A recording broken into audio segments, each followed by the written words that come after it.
Hello and welcome to the Divine Renovation Podcast, where we get to share stories of what God is doing to renew His church around the world through His transforming love and changing people's hearts. So today I have with me a Mr. Paul Lang. Hello, Paul. Hello, Jacqueline. How are you? Yeah, I am good, and I am incredibly happy to chat with you because today we're going to have Mateja Solar on our podcast, and this is your region. This is your area of expertise. So we've had you on the podcast before, but can you give me your official title so that I don't make it up with too many words? Sure. Yeah, I mean, yeah, we could call Slovenia my region, but I mean, like, there's lots of regions that I'm semi-responsible for at the ministry here. Not even responsible for, just responsible for supporting, for meeting these people, for getting to know them, to supporting these priests. But my role is the regional guide at large, which I always think makes it sound like I'm on the run from the law. That's not what it means. It just means that I am in charge of supporting and chatting with priests and leaders in any country in the world that doesn't have a DR team on the ground yet. So so that's my role. And Slovenia is one of those countries, which has been a really cool experience for me.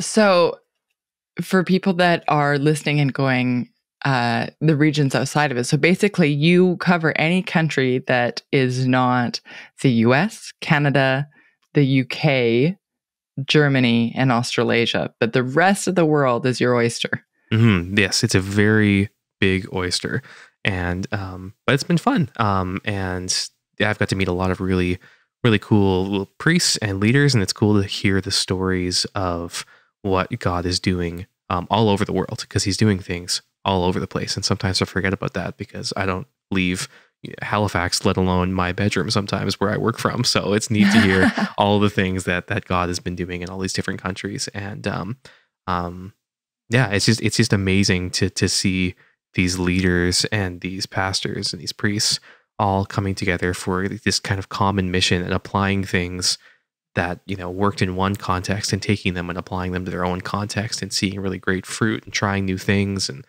seeing people meet Jesus for the first time. It's really neat. So yeah, it's been a neat experience to really see all these people, meet all these people, and to hear these stories. And I'm excited to hear Mateja's story today too. I think that'll be great. Well, and talking about Slovenia, can you give us just a little bit of a backdrop of like DR right now and DR in Slovenia? Yeah. I think back to the first time I met a priest from Slovenia. So I kind of had just initially started my role here, and I remember chatting with Father David. And we did a story on Father David. You can go to our website, and there's a little blog post about him. And I remember meeting him, and I had no context for Slovenia at all. In fact, I think if you were to have asked me name 30 countries, I don't think Slovenia I would have even been able to name at that point. It wouldn't have even come up in my top 30. But I remember meeting with Father David and just kind of chatting through things at his parish and getting to know him a little bit. And he was sitting outside when he met with me, and he was on his phone, and he had his front-facing camera open.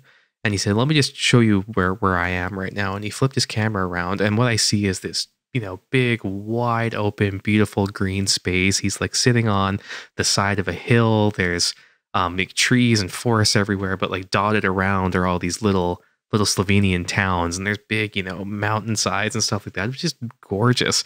So that was my first experience of Slovenia as a country. It was meeting Father David and seeing this kind of beautiful, beautiful landscape of what Slovenia is.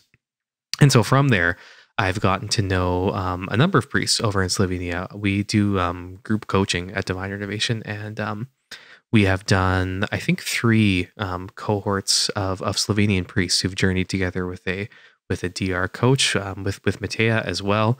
And one of the cool things that I think is happening over there is that the Slovenian priests are really good at talking to and connecting with one another and really learning from each other, traveling to each other's parishes, seeing what's going on. When one priest is running an alpha, if other priests have never run alpha before, they go and they participate. And they're really good at building each other up. I've gathered them online a few times just to have all these priests come together and to reconnect. And you can tell, they're all friends. They all know each other.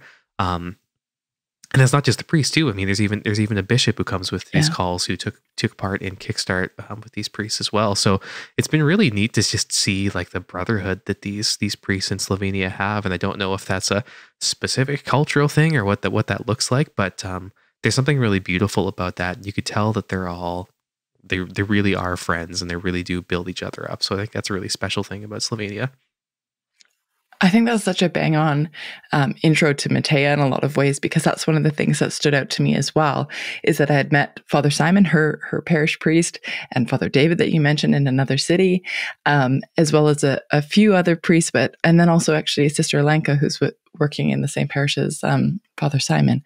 And the thing that I noticed is even with Mateja, like she's a parish leader there, but the friendship in terms of the collegiality of just how they support one another and talk about each other, and that there's just this real sense of like, ooh, if I dropped in, I think we would all be grabbing supper together. Like if I just showed up in Slovenia, there is a really strong sense of connection and care for one another that I think is really beautiful. So I'm so excited to bring on Mateja and hear her perspective of renewal and of leadership and what's going on in Slovenia, because I think it's just bang on and exciting, because as you say, a lot of us somewhat ignorantly aren't as aware of that country and what's going on there, to just be like blown out of the water, be like, yeah, God is doing some things. Notice where this country is. Yeah, totally. And I'm looking forward to doing exactly what you said, Jacqueline, and just showing up in Slovenia one day. I really think that it would be worth the trip out there. And I'm saying that to all of the Slovenian priests who are hopefully listening, who will hopefully give me a place to stay once I head over there, because I think it would be great. Love it. And with that warning, all of Slovenia, be warned, Paul is going to show up. and stay tuned, guys, because let's hear what Mateja has to share with us today. Divine Renovation exists to inspire, connect, and equip priests and their parishes to go from maintenance to mission. For every Catholic parish to be a place where people can come and have their lives transformed by entering into relationship with Jesus. This is made possible free of cost to parishes through the generous support of our donors. To learn more about supporting the ministry, go to divinerenovation.org/give.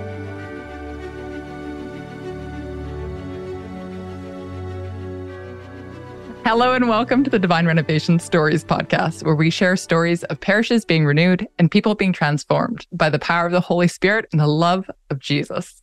I'm Jacqueline Marie, the storyteller here at Divine Renovation, and with me today from Slovenia is Mateja. Hello, Mateja. Hi, great to be here. I'm so excited you're here. And so I want to start off with a bit of like a fast five, like a who, what, when, where. I think I just said 4, but don't worry, I'll have 5. So first, like, who are you? Because I know that, so we know each other, of course, but I know that you have had 2 pretty major life events in, I think, a year in terms of, yeah. So who are you in the quick version? Oh, that's really tough to make it a quick version. I would say I'm energetic. But mostly, like you said, in the past 2 years or so, I got married and I also got pregnant. So I have 2 major events that kind of really changed my life and kind of turned everything upside down. And it was in such a short time period also. So, and I would say everything also connected to my shift in, let's say, my relationship with Jesus and God. So it was kind of like a consequence of that.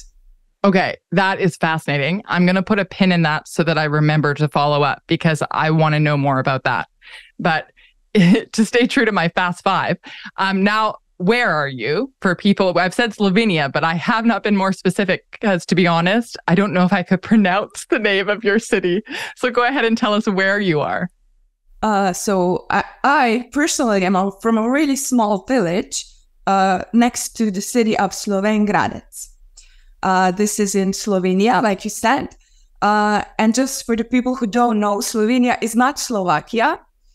It's a really small chicken-shaped country in the midst of Austria, Croatia, Hungary, and Italy. Did So you if you just look it say? up- Did you say chicken shaped? That's Yes, hilarious. if you look it up, it's like a chicken. You'll see. I'm not lying. Do you know what? When I first looked it up, like a couple years ago, when I first met you and Father Simon, what I found amazing is that I'm on the west coast of Canada, and there is so many, like the geography would have looked like my town in Canada. Like we look very similar in terms of what our landscape actually looks like, which was very cool for me to see. And have you lived in Slovenia then and in this area your whole life? Yeah, I moved for a little while when I was a student. But, that was commuting here and there. So I kind of came back. I never said I'm going to return home.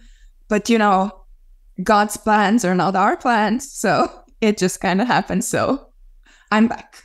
That's so true. Now tell me, what is your official role at your parish? Because you work on staff at the parish, right? Yeah, I'm half-time employed, something like that, partially. My official role, we say I'm a pastoral assistant, which means I cover administrational work. I also support project. I support leaders. Basically, you never know. Sometimes I will come to work and Simon will come with a brand new idea and he'll say, you're in charge of that. That's your new task. And I'm like, oh, okay. But yeah, it's kind of still growing. And I'm also responsible for the DR connection. So translating and also supporting the land renovation here. Yes, which is how we first met, was you were translating for me, which I only speak English. So I'm always impressed with people that are speaking multiple languages. So when did you, now because you're somewhat near your hometown, this question might go back to you as a child, but when did you join this parish? Yeah, it's true. I have been a part of it since I was little. But it's an interesting story because we were a separate parish in our village. And then 10 years ago or so, when Simon came, they made like a group of parishes. So my tiny parish joined the Slovengradec and 2 others. So we're kind of working with the 4 of them now. Right. So it's 4 parishes. And how many churches? 11 churches within 4 parishes? 12, 13. 12, 13. Oh, wow. Wow. So many. Okay. So this question is part of my Fast 5, but really it's got to be a long question or long answer, I think, because it's why. So this is getting back to what you mentioned before about just your relationship with Jesus, but why is mission and parish renewal important to you? Oh, yeah. I think it goes even further back. So when you mentioned my childhood, I got like a flashback. As a kid, you always look for opportunities to make church more exciting and to kind of just pass the time quicker. So I joined the choir and we sang kid songs. It was the 10th Mass. It was okay. But I remember the moment we were singing like a really joyful song, how everything is singing, everything is full of joy for the Lord.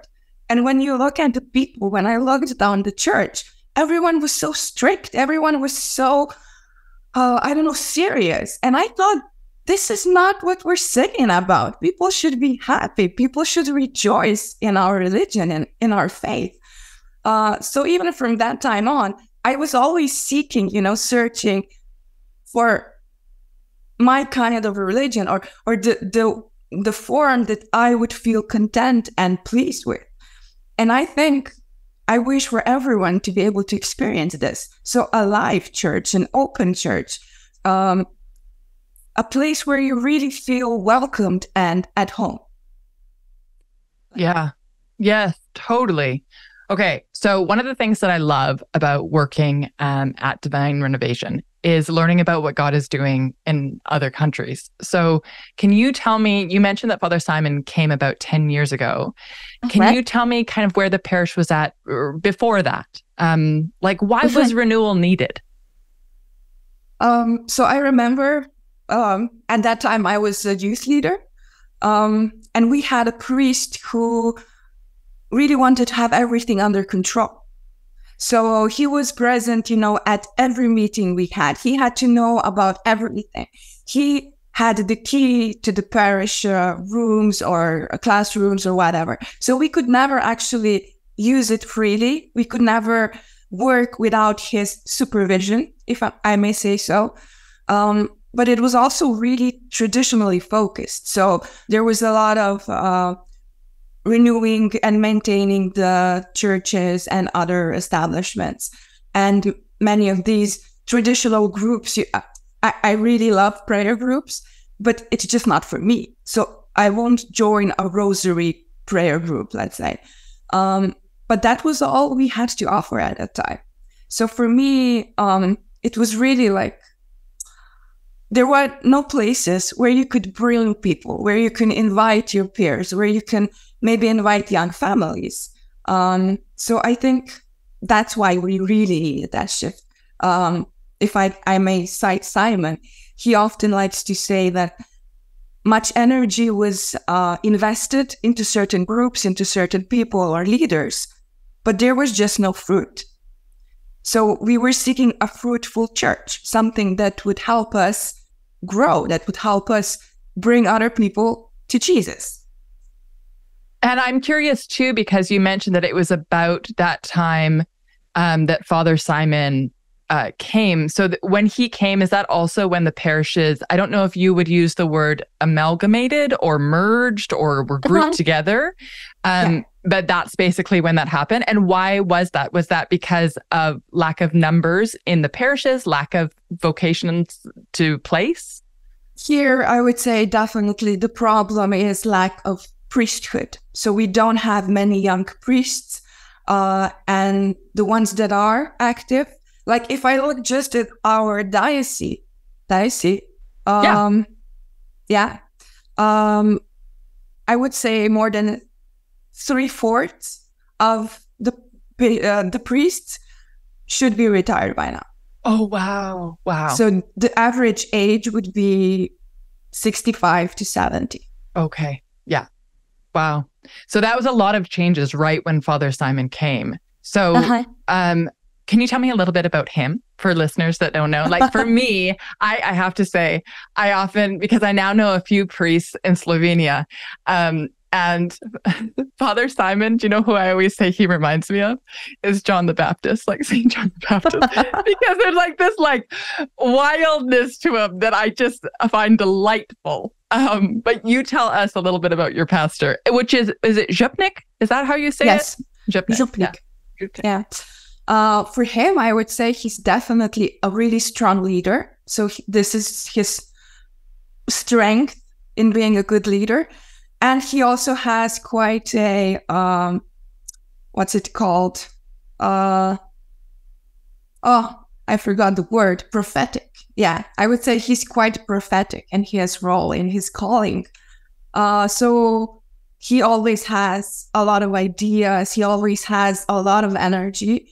And I've known him from quite some time before he actually came to our parish. So I met him through a missionary group, something like that. And through scouts, he was the priest, who could connect with the youth, who would also have masses outside in nature, and it was really different. But yeah, when he first came, we couldn't see the changes right away. So the first step he made was that he just found some people he could confine into, so he could work with. And they actually created a strategic group which looked at the situation, which made a whole complete analysis, and then also a strategic plan and a vision, which was like steps before we even encountered divine renovation. Yeah. And they were already thinking about those things. Wow. Do you know what's cool is that I've actually heard that from a couple of pastors, like one in the States mentioned this, that like Father James Mallon will often say like that is what is confirming what God is calling him to do, because I've heard other pastors that were like, God was definitely moving in their heart to do really similar things that divine renovation is just kind of formalizing and giving the resources to an accompaniment to. But like, yeah, this idea of having a leadership team and having a vision, and that's fantastic. So when did you guys end up getting connected with DR?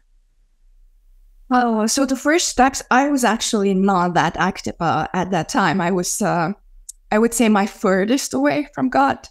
So being a student and just feeling, all lost and whatnot. So I was really kind of sad because they went to the conference in Halifax. I think it was 2018.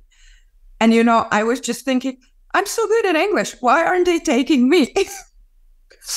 But I know now, because I did not have a good relationship with God. I was not strong in my faith. So Simon took 4 other co-workers or volunteers in our parish. And that was the first time they actually really, stepped in contact and got the experience. And then we applied to different conferences, but then, the Corona time and everything hit. So we stayed connected online. That's also the time we kind of met you guys in person and everything.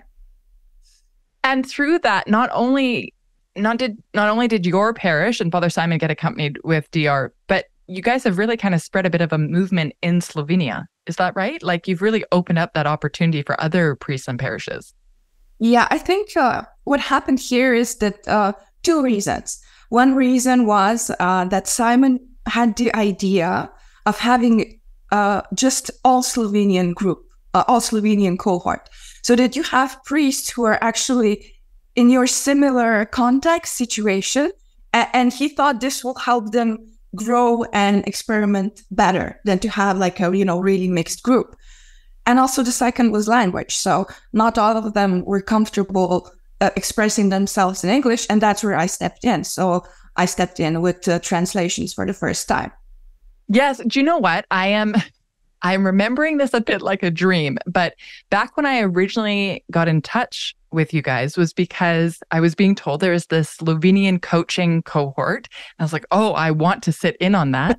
And it worked out that I think when you guys were meeting was like 2 a.m. for my time.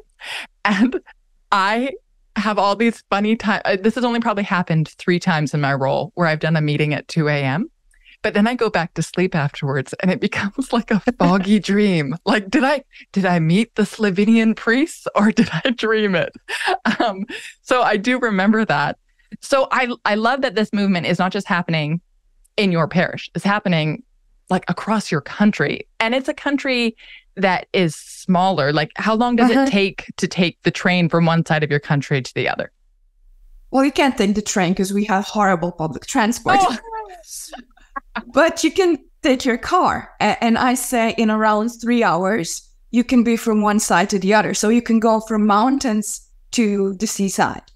That's amazing. So it is quite small, yeah. And one of the priests who Father Simon was really partnered up with about, renewal has now also been made a bishop, correct? Yeah, that's true. That's very exciting. Bishop Milan, is that how I say his name? Bishop Milan. Milan. I always want to say, I'm always like Fashion Week in Milan, but no, it's Milan. Sorry, Milan. Bishop Milan.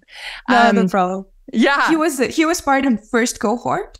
And also when he became bishop, he encouraged, so we had the second cohort was completely just made up of priests from his diocese.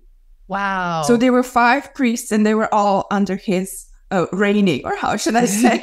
Yes. Oh, that's fantastic. Wow. Okay. So coming back to your parish, tell me, Father Simon takes a team to DR 18 in Halifax. You guys have already started work really on a leadership team and a vision. What other steps start happening for that focus on evangelization? Oh, that was an interesting return. So even before encountering DR, Simon was, researching a lot. So he was also reading a lot of Baron from Germany, and he went to some seminars there. He went to Italy to some seminars. And he said everywhere he heard about Alpha, the Alpha course. And he was like, we don't need that. No, we're not doing that. So he didn't believe in it. And when he came back from Halifax, he said, we're doing Alpha. And the group which went with him said, okay, yeah, we can start planning. We can probably put it together in a year. And he was like, no, we're doing it in 3 months. We're starting in January. So in just a few months, we had our first alpha. And I think I also saw a change in him when he came back. He was, if I say, much softer. So he really believed in the hospitality, in the openness, and you can feel it. You could felt it even at that time. Wow. Okay, so that was your first alpha. And what alpha number are you guys on now? I think it's going to be the 6th one. Okay. Okay. Because we had some hybrid in between Corona and so, but yeah, I think it's the 6th one now. Yes, I love it. So tell me, what has been the fruit of putting that kind of focus on evangelization? Like, how has that changed the parish? How has that been part of renewal? Well, we're growing.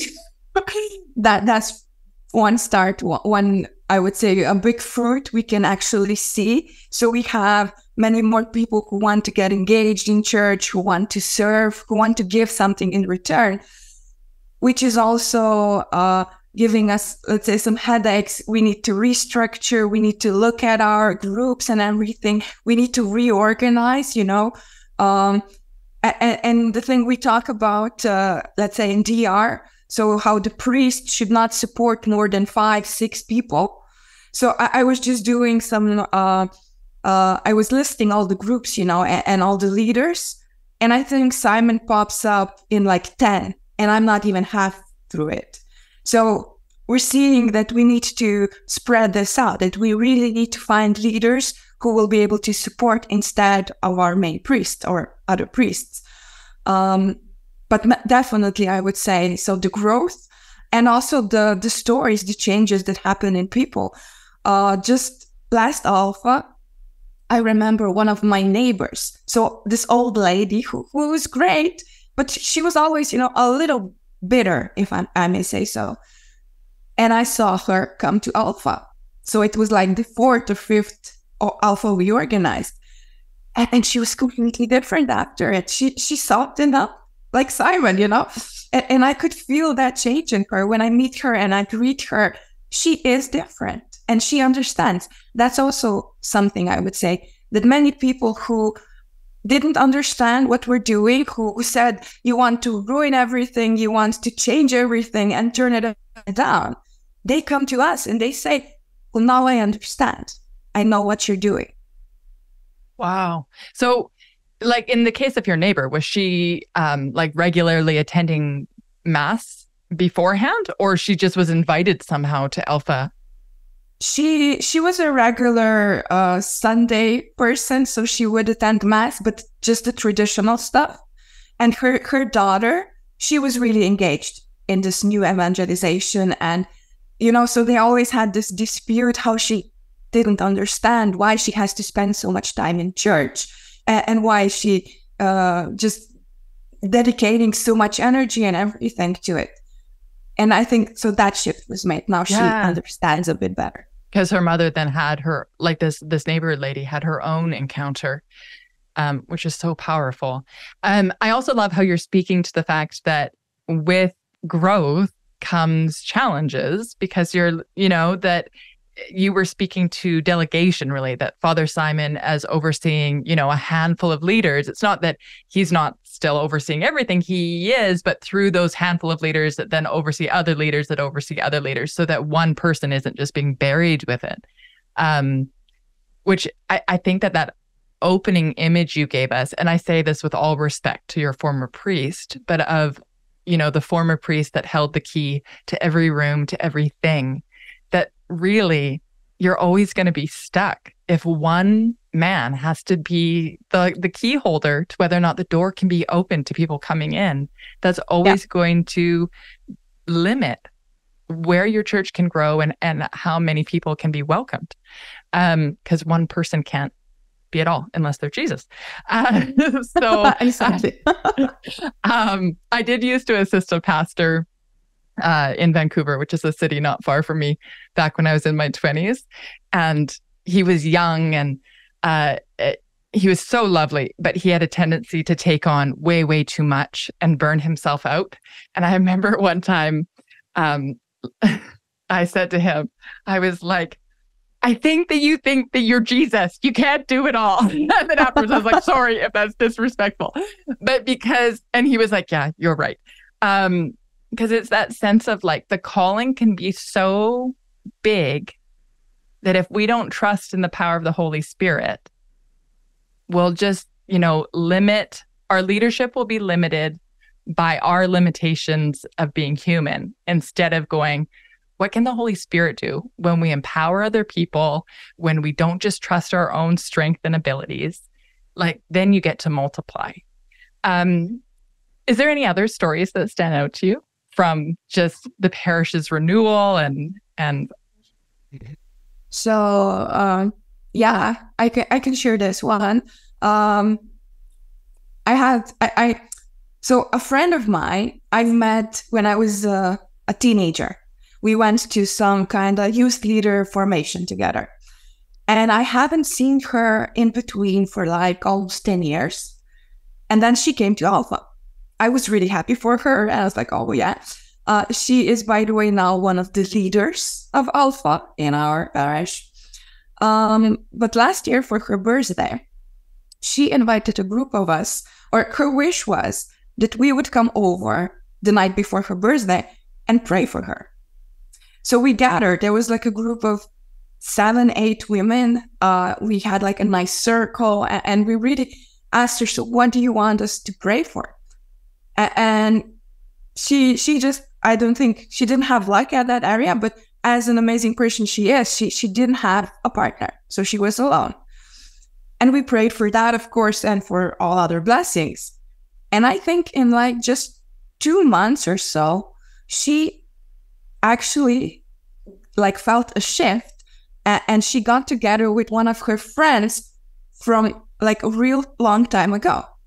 So she said, I never before looked at him with these eyes. I never saw that I actually felt something for him. And they're still dating now. So I think I love it. It's going the right way. It's really interesting. And that was something that really gave us like really fast results. I was pretty surprised when I heard that. Do you know what? I love it because I actually was sent a story from a parish in England where a couple met through Alpha and then got married. And so they were like, see, I mean, they encountered Jesus and then we have a new family at the parish. Actually, speaking of families, tell me a bit about, just youth and young families in your parish, because I think that's quite a unique thing that you guys have a lot of growth there or support for them. So we started doing something that's called like family catechism. It's not so it's not for everyone. We invited families that were active at the beginning, and now this year we have 4 groups that consist around 10 families each. And the main idea is to kind of just remind the parents of the responsibility of raising their children in faith. So that what we see here is that many families would send the children to catechists just to get the ticks, to get the to get to the confirmation, and then they're done. And when you ask them why, they say, well, maybe I want to get married someday and I want to get married in a church. So these really empty wishes, if I may say so, in the background. I think this is a really good path, because I feel now, even when I'm pregnant, I feel, this is my responsibility. I cannot expect someone to teach my child about religion, about faith, about our traditions, and then my child, will come home and we won't, for example, have regular prayer, and he will want to start praying. And this is how I grew up, by the way. And it's just, it doesn't feel right. The atmosphere, everything is just so confusing for a child. So I think this is something that really the parents need to make strong pillars, strong foundations before you send your child to catechist. Yeah. I love that it's formation of the whole family, that it's really Because also it speaks to the fact that we never finish our formation as disciples. So as parents, we continue to need help to form the little ones, but also for our own formation. It doesn't stop, right? We don't just reach some level and done. I did it. I'm fully there. Exactly. Yeah. Can you give me a picture a bit of like what your parish is like today? Like if I was to show up and fly into Slovenia, what is it like? So we're still learning a lot. We're still trying. Simon sometimes says that I tend to paint it, really beautifully. We have a lot of challenges, but I also can say that if you came, we would have groups or we would have opportunities we could invite you to. So which would not be just Sunday Holy Mass. So we have, let's say, monthly worship evenings. And there, I would say, average 50 people regularly show up. We have Alpha, we have this family catechist. So we're trying kind of to cover all the groups. We also have a program that's called Love to Live. And it really covers so kids, youth, families, seniors. And then we have a special one, which is kind of open to everyone who doesn't feel they fit in one of the other groups. So you might have, let's say, a parishioner who got divorced, or maybe a mother whose children already grew up, so she doesn't feel she fits into the family context anymore. And I think that's just great because people really can find some place they can fit into, and they can find people who share common interest in common, let's say, goals in growing in their faith. I love it. And what is the vision? You've mentioned, that having a vision for your parish. What is the vision of your parish? So it's just being transformed now because after 10 years, but the previous vision was that everyone would find a place where they could live their talents, but also God-given gifts freely and openly and in acceptance. I love it. I love it. Okay. So I said I'd put a pin in it and come back to this, which is your story. You're telling me that you felt far from God at this point as a student, and that something changed and has brought life change for you. So I want to hear a bit about your story. What was it that brought you back? So when I finished my studies, I came back and I opened my own company. So I'm self-employed. And I was working for different language schools, teaching English. And I had a really horrible experience working in an office also. So administration support plus teaching, where just the director was a horrible person, really narcissistic, And I remember after a few months, I was shaking in the morning when I had to go to work. So it was, and still quite unstable. I was still working freelance through my self-employment. So I started kind of seeking at that time. And I encountered a friend who enabled me some other working opportunities. It was more in tourism, but she was much more stable in her faith.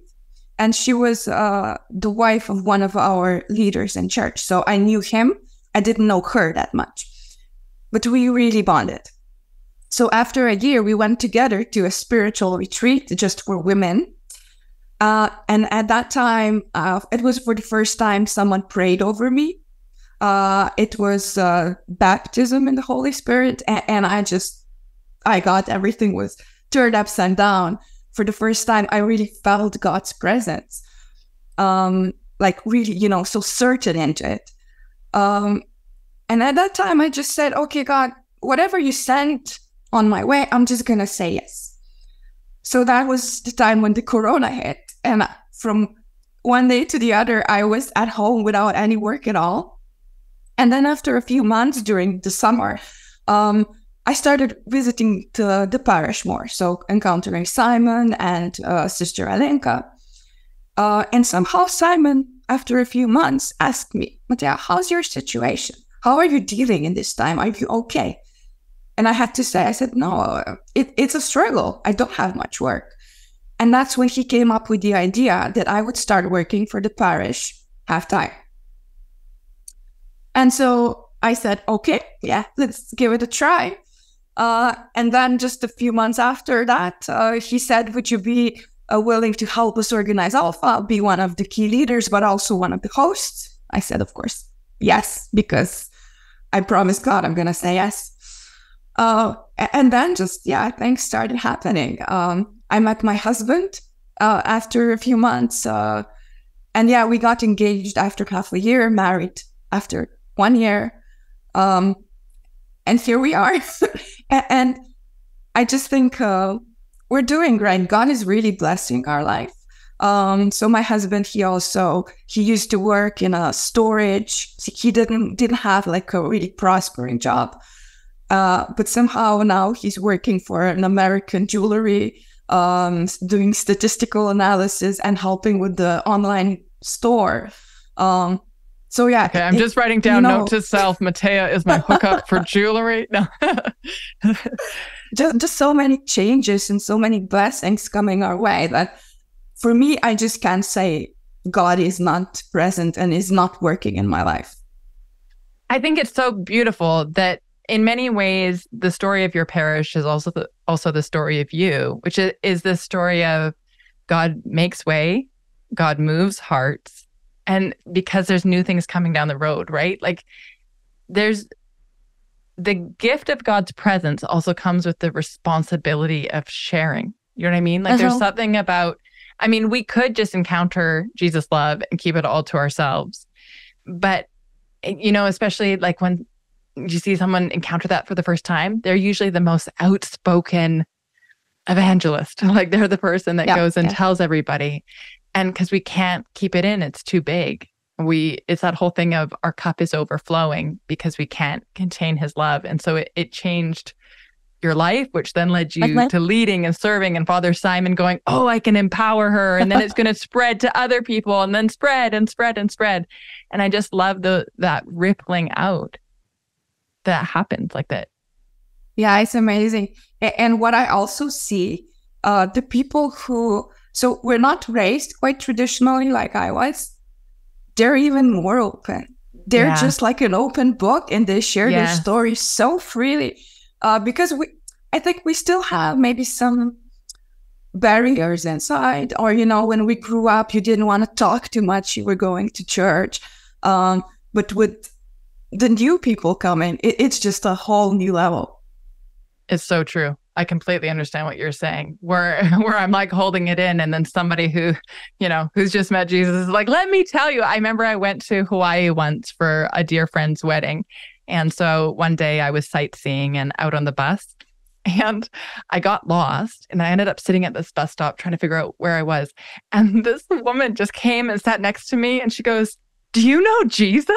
Like she was just gonna convert me right there. And I said, actually, I do, but I don't know how to get home. Could you tell me what bus to take? But I just loved that it wasn't fake, it wasn't forced, and it actually wasn't even like shocking because she was just so real. She was like, let me tell you about Jesus. Like she just couldn't hold it in. I love it. So, okay, what hope would you give to, there are people listening to this podcast, there are parish leaders, there's priests. What hope would you give to them? Those that want change but haven't really put their foot yet into parish renewal or starting, what hope would you say of going on mission? I would say two things. So never forget to invite the Holy Spirit into the working of it, and just to give you inspiration, to give you the sense of where you should go. And then just start making the steps.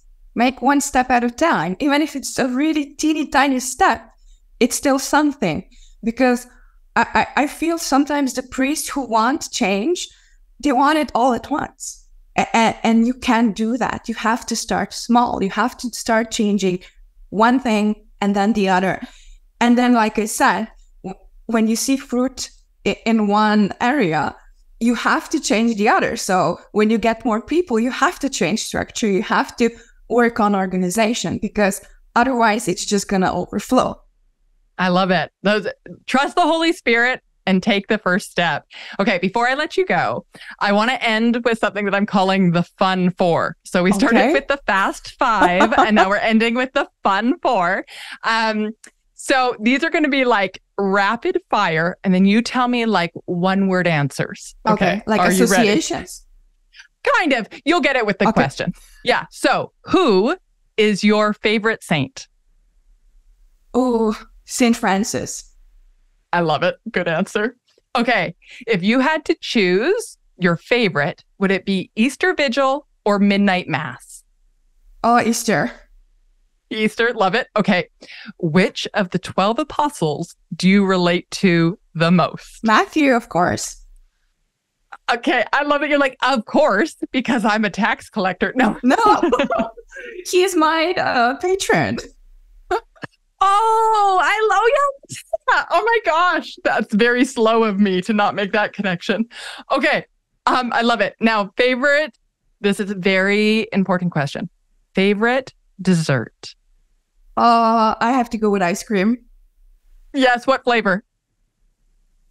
Oh, it doesn't matter, actually. I love all ice cream, but let's say fruit flavors because I'm not dealing good with milk in the recent times.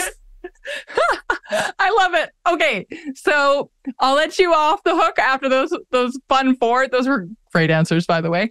I just want to thank you so much for joining us today on the podcast. This has been a delight. I love hearing what's happening not only with your parish, but what's happening in your life. And we will be praying for you in your pregnancy.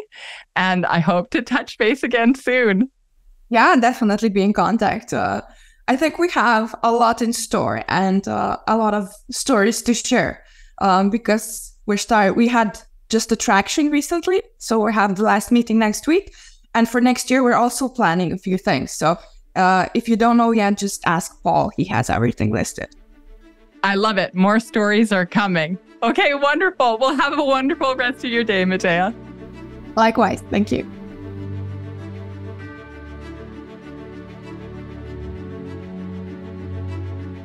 Join us for our upcoming online event, Health or Burnout? Where are your leaders going? On Wednesday, February 28th, hear Sister Miriam James Heidland and Will Vanderhart speak to how you can ensure that you're serving out of abundance, not burnout and frustration. For information on how to register, go to divinerenovation.org/events.